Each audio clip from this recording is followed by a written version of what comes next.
Welcome to the Fire and Earth podcast with your hosts, Jason Mefford and Kathy Gruber. Fire and Earth, giving you the keys to unlock your limitless potential. Welcome to another episode of the Fire and Earth podcast. I'm your co-host, Jason Mefford. And I am Kathy Gruber, and we are so excited to have such a great guest. I've known her for a very, very long time, if nothing else through things like LinkedIn, because it's about those relationships that we build through social media, right? So I am so thrilled to welcome Magdelena Grace on the show. Yay! Thanks for being here. Yeah. So tell people, who are you? What do you do? How'd you get to here? In like 30 seconds. I'm kidding. Well, it's such an honor to be here. I'm so excited because I'm an earth sign and I have a lot of fire in me with all this red hair. So I feel like I fit in really, really well. So I am a plant medicine mama. I'm a woman who found plant medicine. It saved my life 2-3 years ago. I was a binge drinking workaholic who was headed for divorce, death, and a lot of destruction in my own personal world and making tons of money. But I was so dead inside and didn't realize how much trauma and grief I had so packed inside of myself. So I turned to ayahuasca, psilocybin. They helped unearth so much that I was able to heal a lot, and then discovered a lot of people have really struggled with similar things. So addiction, grief, and trauma. And so I came out of the closet spiritually, even changed my name and all that kind of stuff, and love to specialize on the microdosing path for people who are like not sure if they want to do the deep dives, the heroic dose journeys that you hear a lot about. So microdosing is my specialty. And then I'm also a spiritual teacher to help people go within with the medicine to really remember who they truly are in a safe, loving, compassionate way. Well, and I wanted to, because we were talking a little bit before, and I think it's interesting for anybody who's on a spiritual path, right? And like you said, I mean, for really like the last 2 or 3 years, you've been kind of on this with the microdosing and with remembering who you are, right? Which is a lot of the spiritual work, is remembering who we are.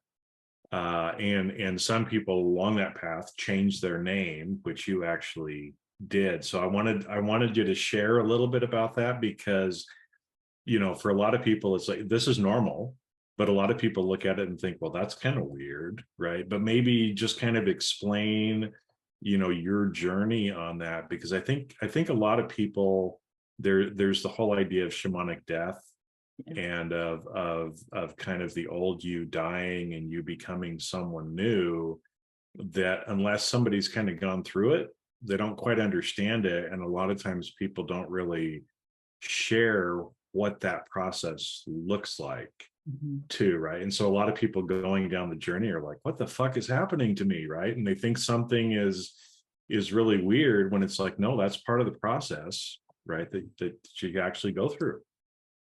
Yeah, because the moral of the story, my core wounds, my mother wound, my father wound, religion wound, which I now call the witch wound, because the plant medicine, I went to plant medicine to say, why am I so fucked up? What's wrong with me? Why have all my friends, I have actually had 12 friends commit suicide, and I understood their pain. Like, I wanted to die too. I've had family members die of alcoholism, other clients die of addiction, like in my 23 years and being in business.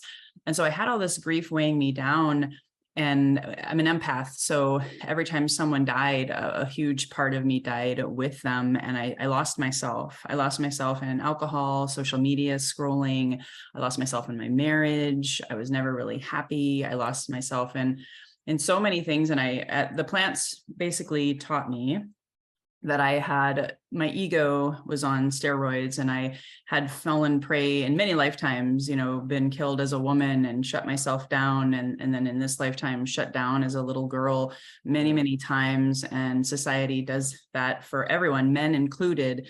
And so when I started to peel back those layers, I started to feel lighter. Literally, I shed 40 pounds in 2 years and kept it off because I had so much emotional weight and that was clogging my mind. And so I was like a hamster on a wheel and chasing money and this patriarchal world that says, never let them see you sweat, wear a mask and fake it till you make it. I did that really well, so much so that I didn't know who I was anymore. And so through that process, because it's a really long story. So thanks for hanging with me. I recognize that my ego death, the shamanic death that you're talking about, I had that in multiple different deep dives, as well as through microdosing, and recognized that was my given name. Lois Kofi was my given name. You know, there's some ancestral stuff there. And since I healed a lot and really got back to the truth of my ancestors and my truth, I actually was a very spiritual person many, many lifetimes. I do believe I hung out with Mary Magdalene and Jesus and a lot of different amazing teachers and ascended masters. And so one of the master guides that came to me many times during ceremony was Mary Magdalene. And I grew up thinking, well, she's a whore, she's a prostitute. Why is she coming to me?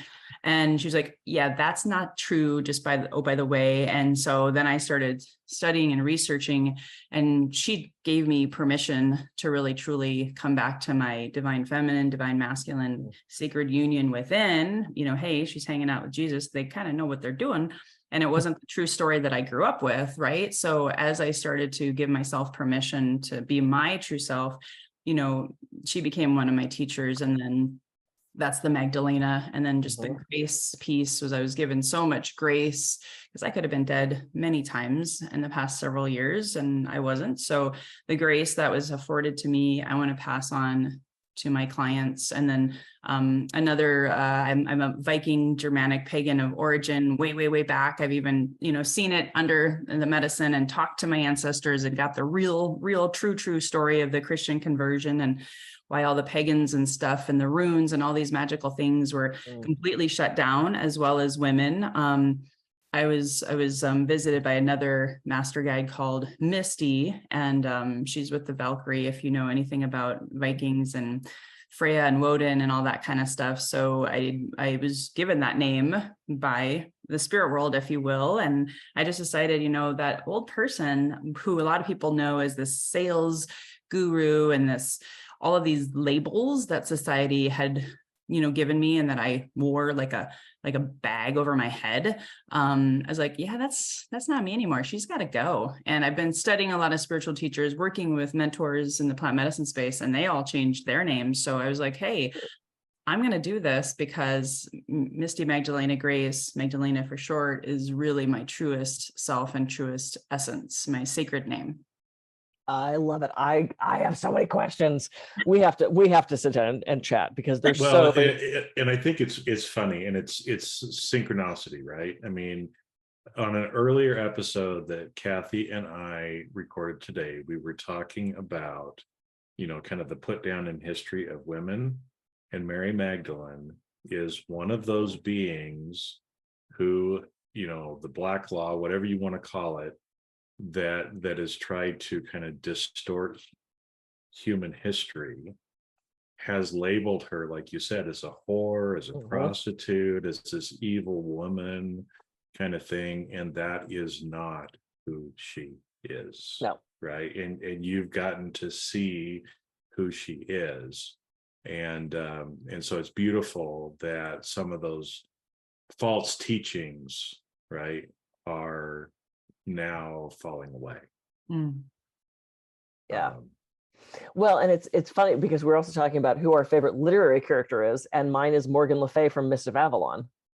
Cool. Because I love that mythology, you know, who knows which part of that were true, but talking about the powerful woman and how, you know, they were, you know, if you were a powerful woman, you're a witch and you go away and you're evil. But there's so many parallels here. When I was channeling for the longest time, and Mother Mary and Mary Magdalene were two beings that would come and channel through me. I've always been obsessed with Mary Magdalene. So there's this really interesting parallel with us. I'm about to get certified as a psychedelic journey coach, started a microdosing protocol. So it's like I'm a little behind you, but I'm getting there. I'm catching up. I'm catching up. So so many ways we could go with this. So talk to me about how you discovered plant medicine. Like what called you to that to help you with this transition? Yeah, and it's I'm a crier, so at some point I probably will cry. That's cool. Yeah. So in 2020, I had already had, by that point, already 8 friends that committed suicide, and some of them like were dear brothers and sisters of mine. And my marriage was falling apart. We even moved from Minnesota to California because my husband hated the Minnesota winters. And I thought, oh, well, we'll just move states and everything's going to get so much better. No, because wherever you go, there you are, right? Yeah. And so the pandemic hit right after my brother dropped dead of alcoholism. And that was really painful because he, you know, kind of helped raise me. And there was a lot of friction in our family and shame and guilt around his alcohol abuse. And then 2 months later, my mom died randomly. Or not randomly, as the medicine had showed me. And, you know, in the middle of that, oh, by the way, pandemic lockdown, March of 2020, we had a 7 and 11-year-old who were already traumatized after we moved them halfway across the country. So I felt a lot of guilt. It was just like one thing after another. And I didn't have an online business. So I had to force and throw myself into figuring out this world. So I never gave myself time to grieve. And I never really slowed down. And there would be mornings I'd wake up with hangovers and look at myself in the mirror and I'm like, who the hell am I? And I had a coach at the time who told me to read the book, The Surrender Experiment by Michael Singer. That's a great book. I know, but it pissed me off at first because I was like, wait a minute, this guy just sits and meditates for hours every day and he became a millionaire. That's not what we've been taught in America. Like, that's not how it's supposed to be. But I knew he was also very, very much right in his approach. And I'm like, so after that, I attracted a spiritual mentor who had wrote the book, The Closet Spiritualist. And he gave me a free copy because he was a guest on my podcast. And I read it and I was like, oh my God. Like, this is all true. This is all I've gotten here. I created this. How do I get out of this? And he tried to work with me, but he's like, you're so far gone, girl. You got to go find ayahuasca and some magic mushrooms. And he's not a psychedelic guy at all. It was just channeled through him. And I didn't know him from Adam, Eve, or Steve, but I said, that sounds like probably a good idea because I had tried psychotherapy. I had done the grief counseling. It all made me want to drink more. Oh, by the way. And so I was like, I'm going to die if I don't do something different. And so I knew a mushroom shaman, even though I didn't understand psychedelics at all. And so I reached out to him, did my first shamanic microdosing walk and started to literally see things in nature differently. And he talked about my mom, who had been a, lifelong schizophrenic, and how he was picking up on things with the medicine and him, and recognizing that, well, okay, this stuff works. So then, like, the next weekend, I did my first deep dive, and the rest, as they say, is history. I did do over 50 deep dives since then because I just had so much to uncover and unpack. Yeah. Wow. I have several friends who have done like day-long mushroom journeys where they're in for 7 hours, right? And they do so much prep work and the questionnaires ahead of time. And I have one friend, it's hilarious. She wrote down everything she wanted to cover, and literally like an hour into the journey, her eyes popped open and she went, all right, I'm done. She's like, I just answered every question I needed to answer. And the guide went, okay, well, you have like 4 more hours. And she goes, can I go sit outside? Like, she was complete. She was complete. Whereas another friend of mine just did the same thing with the same woman. And, he finally came out of it and he said, it's been like, what, 3 or 4 hours? And she goes, it's been 7.5 hours. So it's like, it serves you however you need it in that time. Right. It's so fascinating. Yeah, it's so different for everyone. And yeah, I could also tell you horror stories because I sat with some shady shamans, some really allegedly significantly decades trained facilitators who were also licensed doctors or psychotherapists, and I got injured, and so I have come out a lot sooner than I anticipated because I also see a lot of misinformation. A lot of people who are serving medicine but not helping with integration, and it's not recreational like we talked about before the show. It's really meant to be sacred healing plants to teach you a lot, and a lot of people are abusing it. And so anyway, I made sure that I guess I went through all those really shitty experiences so that I could have all these lessons along the way as well. Yeah, and to anybody out there that wants to do this kind of work, please know who you're working with, right? Whether it's a Reiki practitioner or a tarot card reader or a psychedelic journey person, make sure you talk to that person and you resonate with them and you you are in the headspace to integrate this thing. I've been doing so much reading. I'm in the middle of watching a summit on expanding your consciousness, and a lot of it is about psychedelic journeys. And every single expert has said, you think you're going to do this thing once and you're fixed the rest of your life. There's integration, there's changes that you're going to have to make, there's journaling you're going to want to do. This is not a one pill and you're done kind of thing. So I'm glad you brought up the shitty experiences too. I'm sorry you had them. But make sure you're with someone who you trust, who is trained to help you. Yeah. Yeah, because there's going to be, it's an emerging area, and there's a lot of people who want to take advantage of other people as a result of it and just take their money and don't really know what they're doing. And the hard part is, if you're using people like that, I mean, you kind of made reference to it, but you get more distorted. You don't integrate back properly. And if the people don't know what they're actually doing, you can actually harm yourself more than help yourself. Yeah. 100%. Yeah. So did you do some of the quote hero doses and then move into microdosing, or was that at the same time? Or like, how did you make that transition?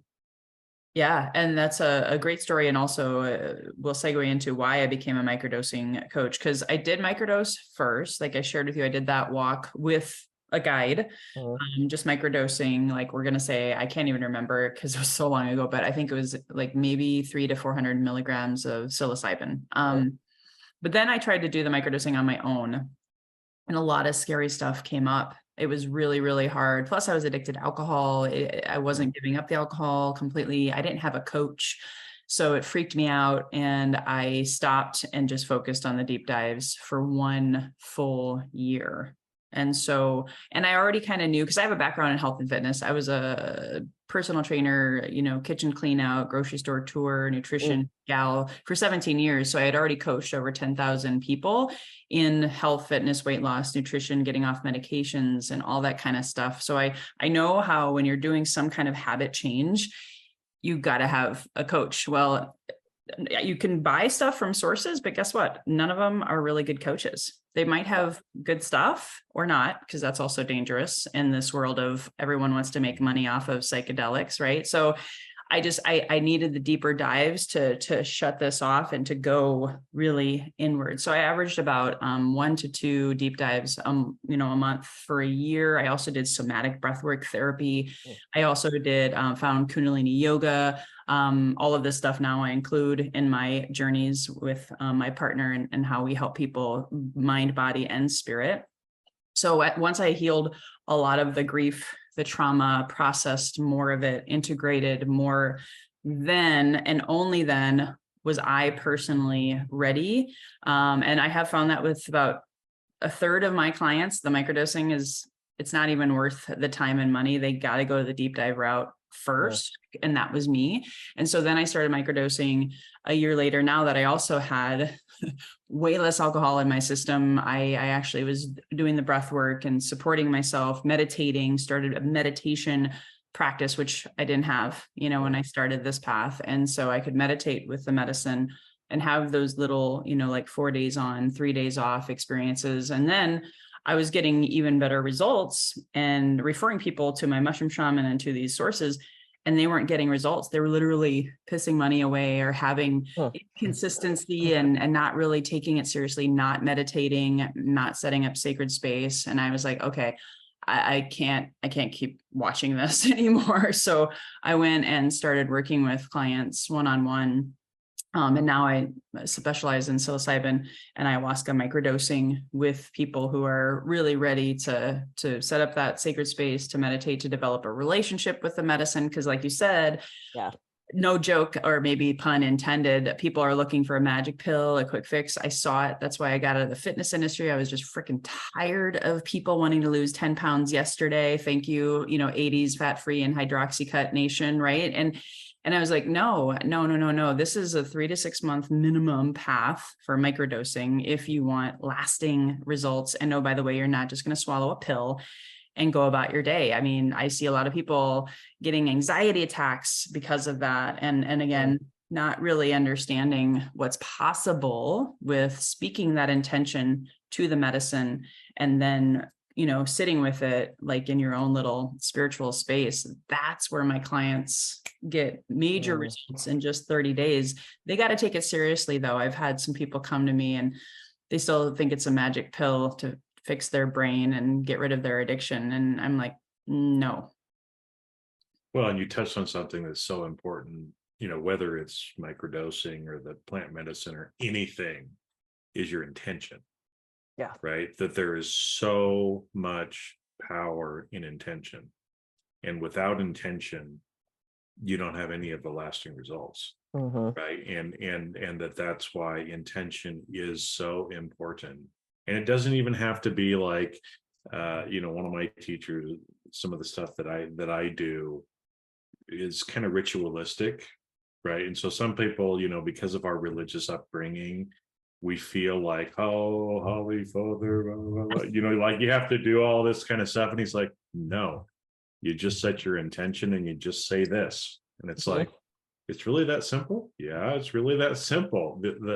The rituals, a lot of the rituals are there just to trick people, if you will, into thinking that it's working, but it's really your intention that matters behind everything. 100%. Absolutely. Well, and I was going to say, to your point, Jason, because I have a background in Wicca, so I was doing a lot of ritual, and you create that sacred space because you want that to be otherworldly, right? You cast the circle, you sit in that space, you raise the energy because it's a different world. I mean, you're creating that, whether it's in a corner of your house where you have one candle, or whether it's something on your phone that reminds you of that sacred place. So I understand what you mean by trick. I think I'd pick a different word. It gets like us aligned. It gets us kind of aligned into that headspace, if you will. Yeah. To be able to set the intention. Because I'm not saying rituals are not important at all, because I do plenty. Yeah. But they're not necessary if you've got the intention and you're in the right space, right, for doing what you do. So yeah, and I was so shut down. I mean, just that's my last thought about that is I didn't realize, because I had a deep religion wound, black sheep of the family, had my first spiritual awakening in 2007 and realized, oh, everything I grew up with for 30 years was kind of BS. So that was very raw and real and shut me down to the feminine side. And I threw myself into what I call the wounded masculine, which is very patriarchal in the world that we all live in. And here we are, age of Aquarius is upon us. The divine feminine is rising. And so either, I'm just going to say this to the audience out there, either you start to heal that religion wound, and I work with everyone. If you're atheist, fantastic. Like, I'm a safe space. I do not care. It's more about the energy, and it's not about female or male, it's feminine and masculine. We all have it in both hemispheres of our brain. And if we shut the feminine down, which is the creative imagination, the intuitive, the receiving, so a lot of scarcity, right? When you shut down the feminine, you're probably living in scarcity world of all different, not just money. It's like, this is a waking up. So that's why a lot of people are going through a lot of shit right now. A lot of people are struggling with their relationships, money, their purpose. They feel lost, supposedly this year, according to the people that I follow, the teachers, the spiritual guides, and the astrologers, this is the first year where we're going to have a deficit in population, because people are either committing suicide, dying, just saying, I'm done, I'm checking out, or having addiction issues and, all of that, where they're not living. So they're going to go that other route. So either you open yourself up to this feminine wake up call, and why Mary Magdalene and a lot of these divine feminine entities, beings are coming back to help us. You're going to either surrender experiment and allow the healing to take place, or if you keep fighting it, what you resist persists, and life is going to suck like it did for me. Yeah. And I love that you use the word surrender. I think that's so important. And, today has just been one of the other episodes that Jason and I did today before we got on with you was about ideas and where do ideas come from? And we were talking about the concept of you're forcing it. You don't know when you don't have an idea. And then when you let it go, like when you're in the shower, when I'm massaging somebody, it's that letting it go. That's when the problem is solved because your brain's going to work on that open loop. So there is something about that surrender to what is. And, I'm a huge fan of Eckhart Tolle. I love his work and his teachings, and I've studied with him multiple times. Accepting the isness of the moment, right? Of just being here and saying, here we are. It makes such a huge difference. Mm-hmm. Yeah. Yeah. And I'm happy to hear the feminine's coming back because it's been too long. Well, yeah, and you mentioned, I have to share this with you if you don't already play with it. So one of my favorite decks to read with myself, this is Mary Magdalene, of course, the Divine Feminine Oracle card deck. How many of these women were burned at the stake and shut down or hidden away, and all of these messages are coming back. Even the Pope. Mary Magdalene Day is this month. We're having a deep dive Salawaska ceremony on that day, just before Lionsgate portal, to help bring in that sacred feminine and to really help people go much deeper in healing that wounded masculine, wounded feminine energy. And there's so many energies right now supporting this uprising. Lionsgate coming up probably by the time this show is out. It's a great time of manifestation, abundance, and a great time to be sitting with plant medicine. Just saying. What day is Magdalena Day? July 22nd. Ah, okay. So if you're in San Diego, look us up. I'm not. I'll be in Vegas, actually, which sounds very fun.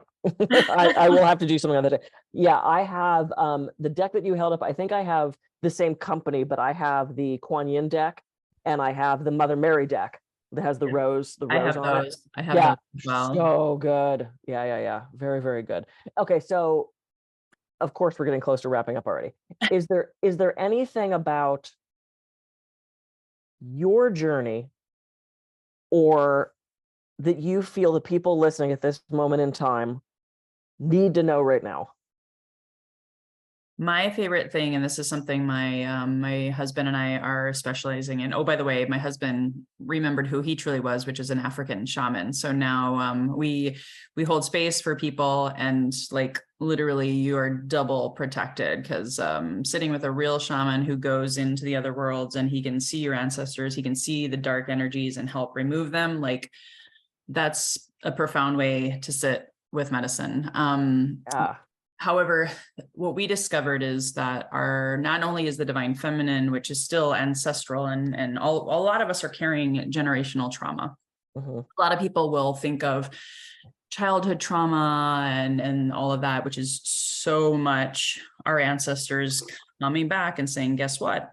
Until you heal this for us, and oh, by the way, you are your ancestors, whether you believe in past lives or not, we carry DNA from mom and dad 7 generations back, plus, oh, by the way, since the beginning of time, so really understand that. And if you're healing, just remember you're healing for them. You're creating a new lineage as we head into the age of Aquarius.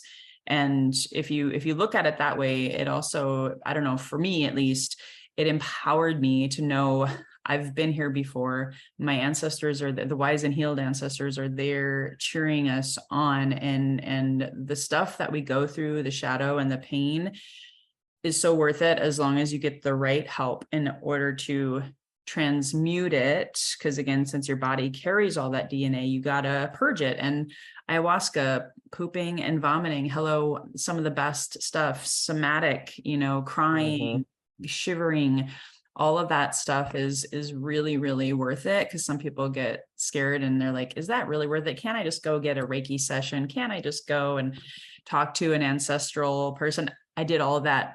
And I'm here to tell you, if you really want to release the ancestral wounds and trauma, plant medicine is fantastic. And it's something that we've become specialists in because we see it. My husband can see the ancestors, and see the ancient contracts that you have inside of you, and help you release it with fire magic and stuff like that. So I'm bringing that up because so many people are so focused on the Joe Dispenza stuff. It's fine. But I'm here to tell you, you can't heal the mind with the mind. Right. You've got to heal it with the body mind. And since we have a gut brain, a heart brain, the seat of our soul is there. That's the biggest, most magnetic brain in our body. If you just focus on this with plant medicine or without it, guess what? You're coming back next lifetime to deal with the same shit physically. Right. And so I just really encourage people to see this as a path of healing the body, mind, the gut brain, the brain, and releasing so much generational stuff. So if you don't want to keep doing the definition of insanity in your lifetimes, you want to get to those roots of the ancestral tree in order to really live a life of joy, bliss, intention, and your best life. I love it. Well, what is the phrase? You can't solve a problem with the same mind that created it. Yeah. You have to, I mean, you don't have to, but I mean, if there's choices that are to be made. And I see people trying to reason their way out of things and think their way out of things. And when I'm coaching, and I actually have a coach I'm working with now, who we do a lot of internal family systems, it's the parts work. Yeah. Right. And I'll be having a conversation with her and she'll go, oh, I hear your thinking part come up. There's the thinking part again. There's that strong thinking part. And it's like, sometimes I have to tell my Capricorn thinking part to shut the fuck up. And the feeling parts out, let the other parts out. It's great as a narrator, and I can't solve my problem 100% through that thinking part of myself. I have to let her go for a second and let the other parts out, which sounds very similar to what you're talking about. So Jason, thoughts on what's happening right now? No, I think this is great. And it's